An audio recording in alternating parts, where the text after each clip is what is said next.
Olá, bom dia. Número de curados da Covid-19 representa mais da metade do total de casos acumulados no país. O Ministério da Saúde afirma que os casos e óbitos começam a se estabilizar e a tendência é entrar em queda no Brasil. E mais, o governo federal prorroga por mais 15 dias a entrada de estrangeiros no país. E veja também, empresas e setor público contam agora com novas orientações para evitar a disseminação do novo coronavírus. Hoje é segunda-feira, 22 de junho de 2020. O Brasil em Dia começa agora.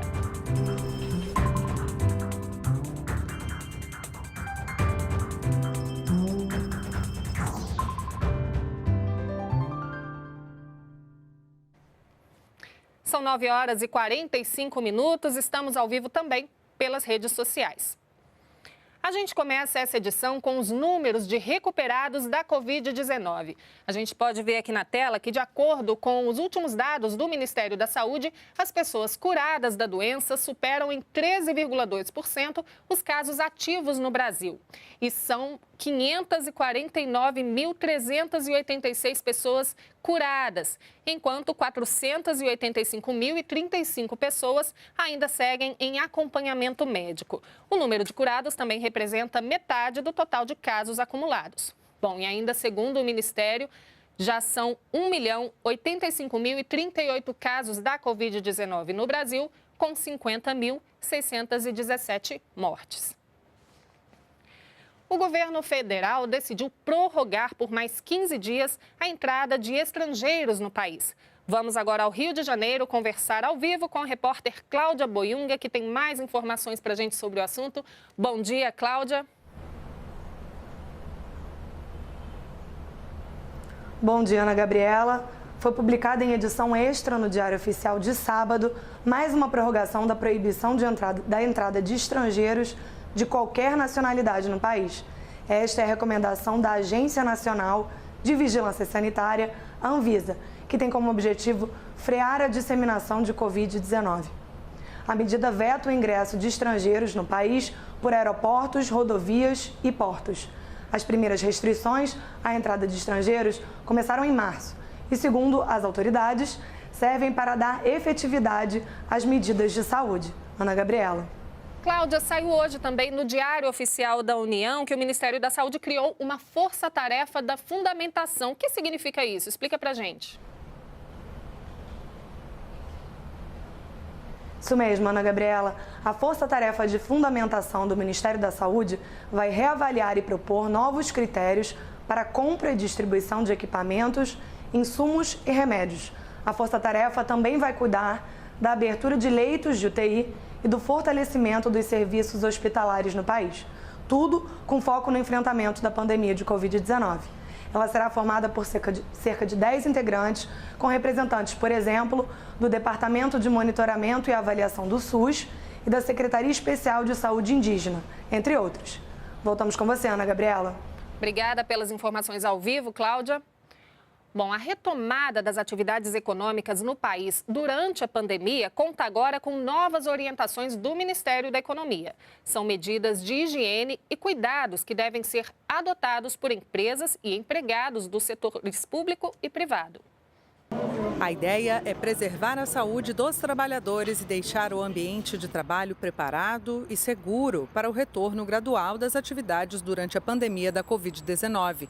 As empresas devem seguir protocolos como incentivar a lavagem das mãos e disponibilizar itens como álcool gel 70%, o uso obrigatório de máscaras. Deve haver distanciamento entre mesas de no mínimo 1 metro. Reforçar os procedimentos de limpeza e desinfecção de áreas comuns. Distribuir a força de trabalho, evitando concentrações nos ambientes de trabalho e implementar triagem dos trabalhadores, garantindo o afastamento dos casos confirmados. Esse conjunto de medidas estabelecidas visa, para aquelas atividades que estão em funcionamento, visa estabelecer aí as medidas de prevenção para evitar o contágio do Covid nesses ambientes de trabalho. E como a empresa deve agir em casos confirmados de um trabalhador com Covid-19? Quem teve o exame positivado ou teve contato com uma pessoa infectada deve ficar afastado por 14 dias. A portaria define ainda o que é considerado contato. Estar próximo de outra pessoa a menos de 1 metro por mais de 15 minutos, estar em ambiente domiciliar com a pessoa infectada ou cuidar de uma pessoa confirmada para coronavírus sem os equipamentos de proteção adequados. A portaria fala ainda dos casos suspeitos. Quem apresenta sinais ou sintomas como febre, tosse, dor de garganta, coriza e falta de ar. Neste caso, a empresa deve afastar o trabalhador, que pode voltar ao trabalho se tiver exame laboratorial descartando o Covid-19 ou estiver assintomático por mais de 72 horas. Os trabalhadores com 60 anos ou mais ou que estão no grupo de risco devem receber atenção especial, priorizando o trabalho remoto. Ou, se não for possível, disponibilizar local arejado e higienizado ao fim de cada turno de trabalho e reduzir contato com outros trabalhadores. Sabe-se que nos ambientes fechados a possibilidade de transmissão aumenta e muito. Então, esses ambientes têm que ser ventilados, o ideal é que seja com janelas abertas para você ter uma circulação de ar, ou se for utilizar sistema de ar-condicionado, de climatização, é importante que sejam sistemas abertos e não aquela forma que o ar fique reciclando. E também tem orientações do Ministério da Saúde para a retomada do convívio social em todo o país. Veja alguns exemplos na reportagem de Luana Karen. Quando a ameaça está no ar, sair de casa pode ser uma aventura perigosa. Em se tratando do coronavírus, cuidados pessoais simples podem trazer mais tranquilidade. As orientações divulgadas pelo Ministério da Saúde reforçam a importância do uso de máscara em todos os ambientes e, principalmente, de se manter a boa higiene das mãos. O que lava a mão é água e sabão. Quer dizer, o álcool gel ele pode ser utilizado na falta de uma pia, na falta de um local onde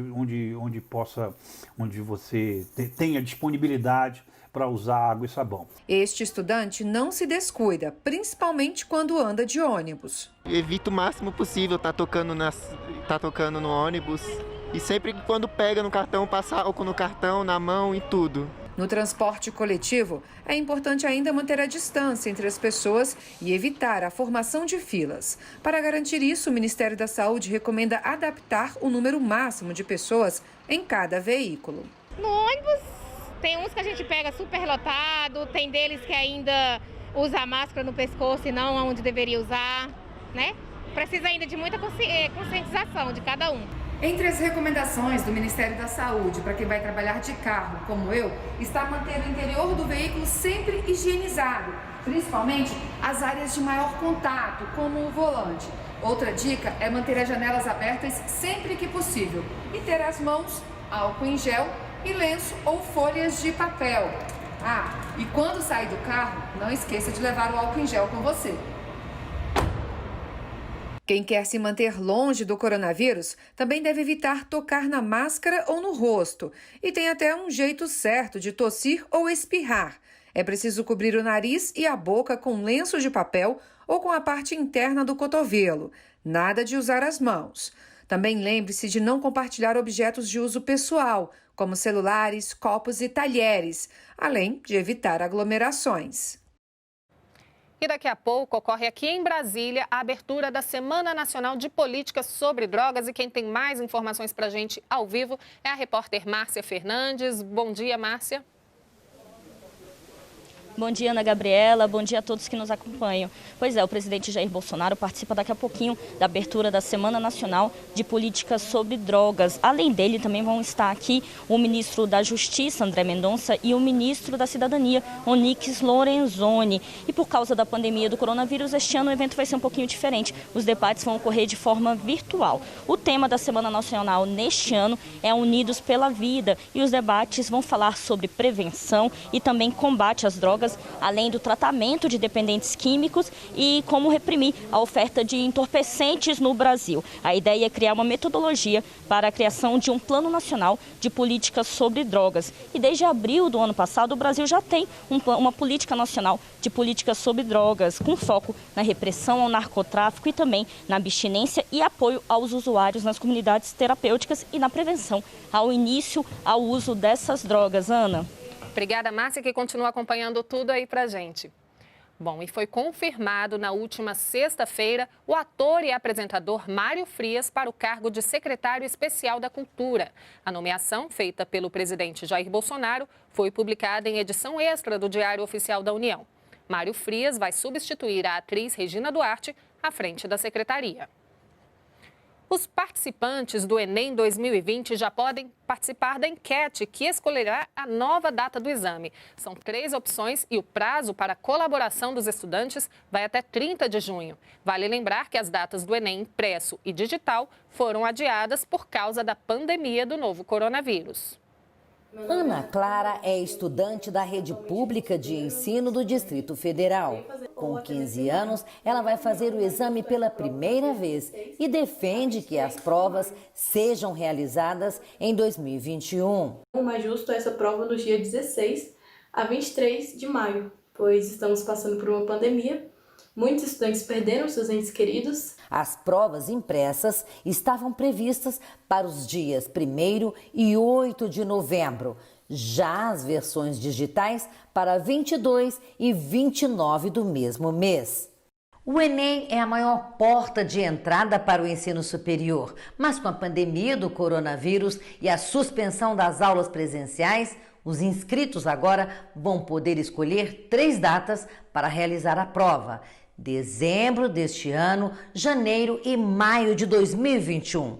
Isto levando em consideração os prazos de adiamento de 30, 60 ou 180 dias. Para participar da enquete, é só acessar a página do participante, inem.inep.gov.br, entre os dias 20 e 30 de junho, com o CPF e senha utilizados no cadastro do Portal Único do Governo Federal e indicar um dos possíveis períodos para aplicação do Enem. Nesse momento, eu acredito que manter a saúde mental e os estudos em dia é uma luta diária, é muito difícil, mas acho que com adiamento e com uma data bem estendida, eu acredito que dê oportunidade para todo mundo poder se preparar para essa prova.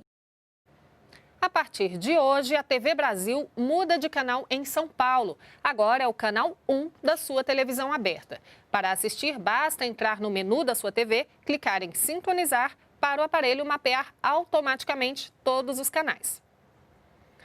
Já estamos vivendo o inverno brasileiro. A estação mais fria do ano começou no sábado, exatamente às 6h44 da tarde, horário de Brasília. Esse período é menos chuvoso nas regiões Sudeste, Centro-Oeste e de parte das regiões Norte e Nordeste. De acordo com o INMET, Instituto Nacional de Meteorologia, a diminuição da chuva em boa parte do país acaba por reduzir também a umidade relativa do ar. É bom lembrar que nessa época do ano aumentam também o número de casos de gripe e o Ministério da Saúde prorrogou a campanha de vacinação para grupos prioritários até o final deste mês.